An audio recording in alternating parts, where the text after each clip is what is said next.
Então, muito bom dia, Sr. Presidente. Bom dia, Isabel. Do Conselho Regional de Lisboa. É uma honra para a delegação de Cascais ter acedido a dar-nos esta entrevista. O tema da nossa newsletter deste mês é o jornalismo e a justiça. E, nessa medida, gostaríamos de saber quais são as três grandes questões que o binómio justiça-jornalismo suscita. É assim, eu acho que, em primeiro lugar, naturalmente, o prazer é todo meu em receber a Sra. Presidente da Delegação de Cascais aqui nas instalações humildes do Conselho Regional de Lisboa, nesta sala do plenário que eu acho, modéstia à parte, que é muito bonita. É muito bonita. Quem foi encarregue da decoração fez um excelente trabalho, porque de facto é uma sala que eu acho que deveria ser do conhecimento dos colegas. Aliás, eu estou a pensar fazer uma visita virtual ao Conselho para colocar no nosso site. Relativamente ao jornalismo e à justiça, é uma questão que me tem preocupado bastante e que já tenho falado algumas vezes sobre o assunto. O óbvio é o segredo de justiça que de facto é violado consoante o interesse que existe na divulgação dos factos. E o que nós assistimos é que não se passa nada, as coisas passam, acontecem e nunca se descobre o que é que acontece na prática. E isso preocupa-me e, de facto, o Conselho Regional tem recebido muitas queixas e muitas reclamações de colegas da área penal que, de facto, é onde se verifica esta situação de forma muito grave, que se queixam de que a acusação utiliza os meios de comunicação social para divulgar factos e para fazer condenações na praça pública em muitas situações e que depois o advogado, quer por limitações do estatuto, quer por limitações decorrentes do desconhecimento que existe do processo, porque o advogado não conhece o processo na sua totalidade e é confrontado por vezes naqueles processos mais mediáticos diariamente com factos novos que vão surgindo, que nem conhecia.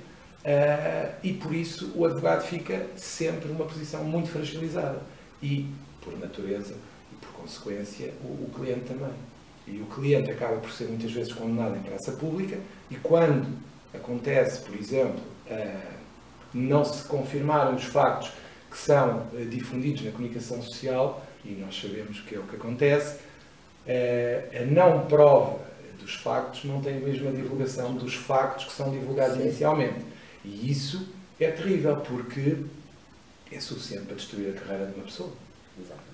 É suficiente para destruir a carreira de uma pessoa, porque, de facto, infelizmente, há pessoas que se podem queixar da condenação em praça pública e dizer, com toda a razão, que lhes arruinou a vida. E eu conheço vários casos, e tu também, obviamente. Também. Porque a partir do momento em que é lançada uma mancha sobre alguém, a partir daí a mancha dificilmente sai. Dificilmente sai. E isso preocupa-me bastante, porque acho que a valorização da justiça e a credibilização da justiça passa também por isto. Passa por a justiça ser séria. Ser séria e ter uma atitude credível perante toda a gente. Perante toda a gente. E o facto de, muitas das vezes, os factos virem para fora, não acredito que credibilize a justiça, pelo contrário. Eu acho que os julgamentos têm que ser feitos nas salas de tribunal e não nos meios de comunicação social e na praça pública. Essa é a primeira questão. A outra questão que eu acho que se verifica bastante e que é bastante preocupante no relacionamento entre a justiça e a comunicação social tem a ver com a falta de formação. Eu entendo que muitas das coisas que são ditas pelos senhores jornalistas durante as peças que incidem em matéria de justiça, eu não queria dizer mentiras, porque não é uma questão de mentira, mas o que é afirmado sobre matéria jurídica tem a ver com desconhecimento. Puro. E não têm tempo, porque muitas das vezes os senhores jornalistas, eu sei, de manhã têm que fazer uma peça sobre justiça, à tarde têm que fazer uma peça sobre sociedade e à noite, se for preciso, o mesmo jornalista tem que fazer uma peça sobre economia. Portanto, não tem tempo para fazer uma análise detalhada das diversas matérias para poder fazer uma notícia credível. E aí eu defendo, e acho que a Ordem dos Advogados tem um papel fundamental, que é a própria Ordem deveria dar formação naquelas matérias que todos sabemos quais estão, mais aparecem na comunicação social, aos senhores jornalistas. E proporcionar a possibilidade dos senhores jornalistas terem formação dada por advogados, professores de direito, o que entendermos, sobre aquelas matérias que mais aparecem na comunicação social, para quando os jornalistas da área da justiça que mais se debruçam sobre a matéria, de facto falarem com conhecimento de causa. E isso parece-me algo que é nossa obrigação, minha e tua também. Acho que temos que fazer essa formação dos jornalistas e isso evitaria, perdoe-me a imodéstia que nós temos que ter neste caso, que somos as pessoas, penso eu, nós, Ordem, para dar essa formação, as melhor classificadas e qualificadas para dar essa formação, temos essa obrigação e acho que deveríamos pensar nisso seriamente para que, pelo menos, o senhor jornalista, quando falar de matéria jurídica, saiba do que fala. O último ponto que eu pensando sobre a matéria também me causa alguma perplexidade é a incapacidade que a Justiça, a própria Justiça, revela na comunicação com a própria comunicação social, com os senhores jornalistas, e com os cidadãos em geral. Porque a falha que a Justiça tem na comunicação do que faz é, primeiro, com os senhores jornalistas e depois, naturalmente, com a própria sociedade. E há uma coisa que a Justiça parece esquecer muitas das vezes, que é, ela é administrada em nome do povo, mas parece que não quer dar conta do que faz ao povo. Ora, não faz sentido. O povo, e em nome do povo, é que a justiça é, no fundo, realizada. E essa realização tem que ser compreendida por aqueles em nome de quem é feita.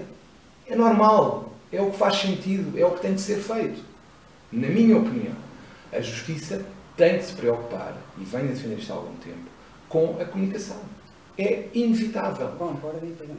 No tempo que vivemos, com a permanente, diria, confusão criada pelas redes sociais, é fundamental que a Justiça consiga comunicar eficazmente e explicar o que faz. Eu não estou a dizer para as decisões serem tomadas de acordo com a maioria. Não é isso que eu estou a dizer. O que eu acho é que a Justiça tem de se preocupar em justificar e em conseguir explicar ao cidadão porque é que toma uma determinada decisão.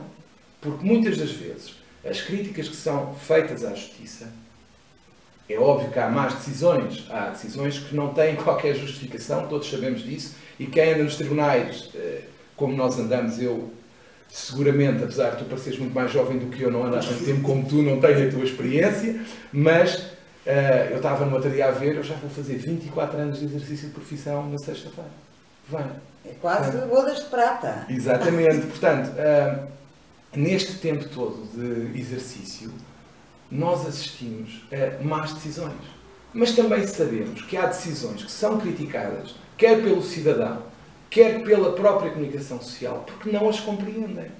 E isso também, naturalmente, terá alguma responsabilidade, quer do cidadão, quer dos senhores jornalistas, mas, para mim, a maior responsabilidade é da Justiça, que não se explica, não consegue explicar as decisões que toma.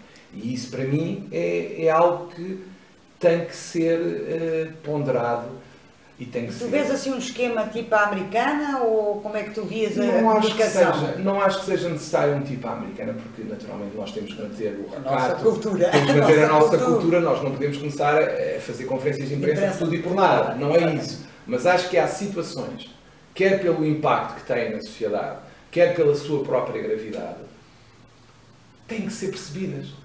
E até podem explicar a razão pela qual há determinados trâmites que levam uma certa demora nos processos, por exemplo, para fazerem entender às pessoas o que está em causa, não é? Claro que sim. Porque o pior que se pode fazer é deixar permanecer esta nuvem sobre a Justiça, porque uma coisa é o recato, outra coisa é a opacidade. Eu acho que a Justiça deve ser transparente, deve ser compreensível. Não podemos viver numa espécie de Olimpo acima daqueles em nome dos quais já é administrada. Isso não faz sentido nenhum. Concordo. E acho que tem que se ponderar, naturalmente. Respondeste à segunda pergunta que eu tinha logo. Porque a segunda pergunta era se tu entenderias que era útil que os jornalistas tivessem, que cobrem a hora da justiça, tivessem algum elementar de formação na matéria. Isso está respondido per si. Claramente. E a inversa. Isto é, não achas que também não seria útil que os advogados tivessem também alguma formação na área da comunicação? Claramente. Eu acho que nos dias que correm a comunicação é fundamental, porque, e acho que quando eu falei na justiça, estou a falar toda a gente que intervém na justiça, e os advogados, e a Ordem dos Advogados também falha. A Ordem dos Advogados também falha na comunicação. Também eu acho que nós temos duas vertentes da comunicação. A Ordem dos Advogados, pegando no nosso exemplo, tem a comunicação para o exterior, para a sociedade, e a interna para os nossos colegas. E eu acho que nós não comunicamos bem nem para um lado nem para o outro. E deveríamos ter, acho eu, uma forma de comunicação eficaz para fora, na defesa do papel do advogado, na defesa da função social do advogado, na tentativa, e eu espero, na concretização da descolagem do papel do advogado da ideia de mercenário, porque infelizmente a ideia que existe é que os advogados são todos advogados que defendem aqueles casos mais mediáticos. E não é. A maioria dos advogados, como tu sabes, está ao serviço dos cidadãos em geral. Está ao serviço dos cidadãos em geral e do cidadão comum que tem um problema de divórcio, tem um problema de ter sido despedido, de violência doméstica, etc. E isso tem que passar. E nós não conseguimos comunicar. E depois somos sempre aqueles tipos que ganham chorudos honorários. Que é falsíssimo. Que é falsíssimo. Eu gostaria de receber esses honorários, obviamente. E há colegas nossos que recebem. E bem. Agora, não podemos querer dizer que nós somos mercenários, porque não somos. E não precisamos de ir ao sistema de acesso ao direito, às tais oficiosas, porque, de facto, é fundamental que a Ordem dos Advogados promova a imagem dos advogados enquanto ser que defende a justiça e os direitos do cidadão. Nós temos que conseguir afirmar esta diferença social, porque não basta dizer que somos importantes à administração da justiça, não basta querermos ser vacinados ao mesmo tempo que os senhores magistrados judiciais e magistrados do Ministério Público, o que eu acho que faz todo o sentido, porque se todos fazemos parte de um todo, também temos que ser protegidos para cá estarmos quando acabar esta pandemia. Agora, nós temos que conseguir explicar o que fazemos. E se nós conseguimos explicar o que fazemos, que somos a primeira linha da defesa dos direitos de todas as pessoas, e não só daqueles que aparecem na televisão, nomeadamente os casos que todos conhecemos, mais mediáticos, nós temos que explicar às pessoas que estamos ao lado delas. E isso é uma falha. Não temos conseguido. Não temos conseguido. É fundamental explicar a nossa função às pessoas. E assim, acredito que vamos conseguir descolar da imagem do mercenário. Naturalmente que os advogados têm que pagar contas e por isso têm que receber honorários como qualquer pessoa que trabalha. Eu não trabalho por desporto. Gostava de trabalhar por desporto, mas não trabalho por desporto e muitas vezes nem desporto consigo fazer, infelizmente. Mas, de facto, acho que nós falhamos nesta comunicação. E na comunicação interna, então, também.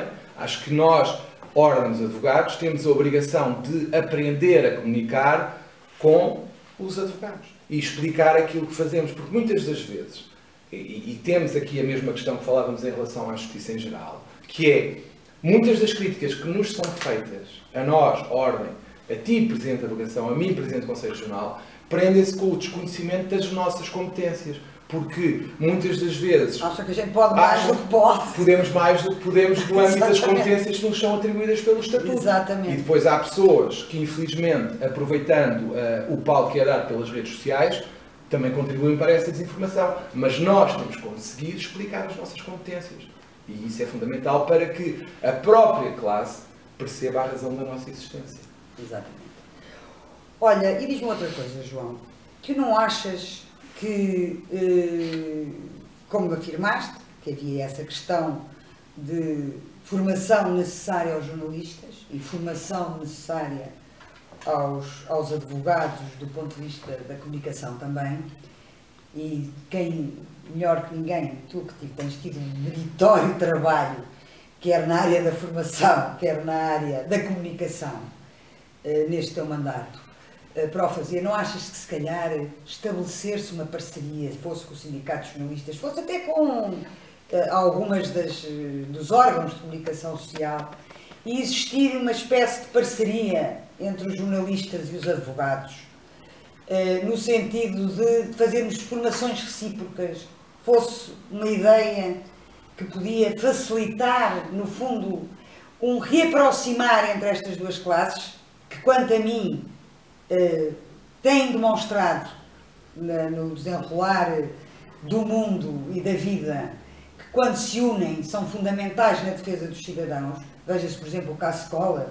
Os jornalistas e os advogados conseguem, por si, no fundo, defender a própria democracia. Eu acho que somos duas profissões que temos ali também algo de comum, que somos as frontlines do cidadão. E nessa medida, não achas que seria útil a gente promover esse intercâmbio por qualquer forma? Eu acho que sim. Deixa-me só dizer algo em relação ao que tu afirmaste bem, que entendo também, como tu, que quer os jornalistas, quer os advogados estão na linha da frente da defesa da democracia. Porquê? Porque só com uma informação livre e independente nós conseguiríamos defender-nos de tendências totalitárias. É óbvio que sim, e o Estado de Direito precisa de uma informação credível e independente. Infelizmente, o que nós assistimos por força, quer da pressão das redes sociais, quer da pressão financeira, o que nós temos vindo a verificar é que a informação cada vez é menos de investigação e de defesa dos direitos, porque se limita, e basta ver, às vezes sai uma notícia num sítio, é replicada em vários órgãos de comunicação social, exatamente igual, até em vírgulas, sem que haja qualquer preocupação de investigação ou de autonomizar uma notícia. E isto é preocupante. E isto deve-se ao quê? Deve-se a algo que tu também sabes que existe, que é as redações são cada vez menores e os jornalistas cada vez têm menos tempo e limitam-se a replicar o que aparece no outro lado. E isto, no Facebook, onde for. Até no Facebook e nas redes sociais em geral. Exatamente. Seguramente. E isso é um risco. E acho que havia aí uma ideia que também é perigosa, de ser a própria União Europeia ou os Estados a subsidiarem o jornalismo independente, na medida em que o risco que existe, e nós assistimos cá em Portugal em algo que também foi similar e que é perigoso, mas que deveria haver uma forma de autonomizar algum financiamento do Estado, de uma entidade independente, mas que permitisse sustentar o jornalismo independente e autónomo, porque nós sabemos que se for uma mera lógica financeira, as relações vão ser cada vez menores e às tantas limitam-se a replicar redes sociais e pouco mais. Isto é só para dizer algo em relação ao que tu afirmaste, que me parece que tens toda a razão.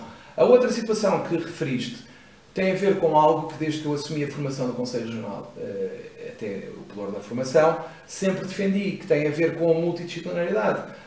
Basta pensar nas formações que nós no Conselho Regional fazemos. E fizemos, por exemplo, em matéria de violência doméstica, para perceber que havia muitas conferências em que nem sequer havia um advogado em 10, por exemplo, oradores. Porque tentávamos recolher um conhecimento amplo, vasto, multidisciplinar.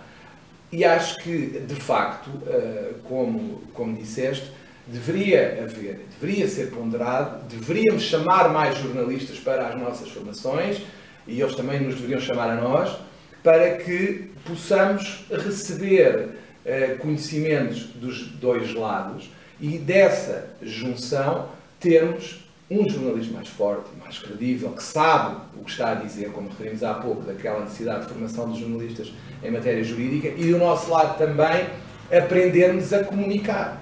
Pois, e é fundamental, há um déficit de comunicação que de facto é gravíssimo e que nós, advogados, temos muitas dificuldades em comunicar. Isso é um problema que existe, porque de facto nós, quando comunicamos, às vezes não somos eficazes. E aprender com os jornalistas é sempre importante. Só aqui uma última coisa. Em nihilo tempore, muito in nihilo tempore, num congresso dos anos 90, já se colocava esta questão dos problemas deontológicos, por exemplo, até dos próprios jornalistas e na dificuldade que existia no fundo, na disciplina das regras deontológicas, embora eles tenham um código, digamos, deontológico. E tem a emissão da carteira profissional. E tem a emissão da carteira profissional.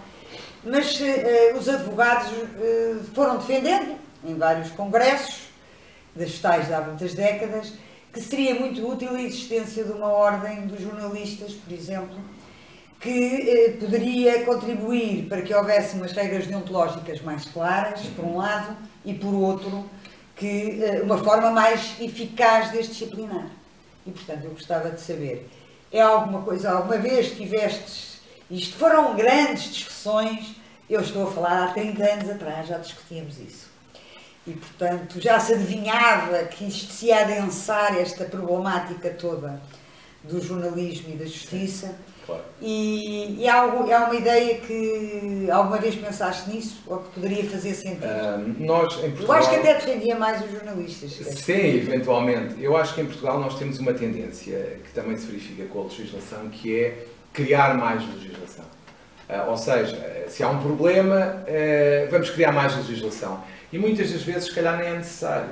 Eu acho que, se calhar, às vezes, o mais importante é pôr o que existe a funcionar. E, por exemplo, se a Comissão da Carteira Profissional, se a entidade reguladora da comunicação funcionar melhor e funcionasse bem, se calhar resolvemos o problema.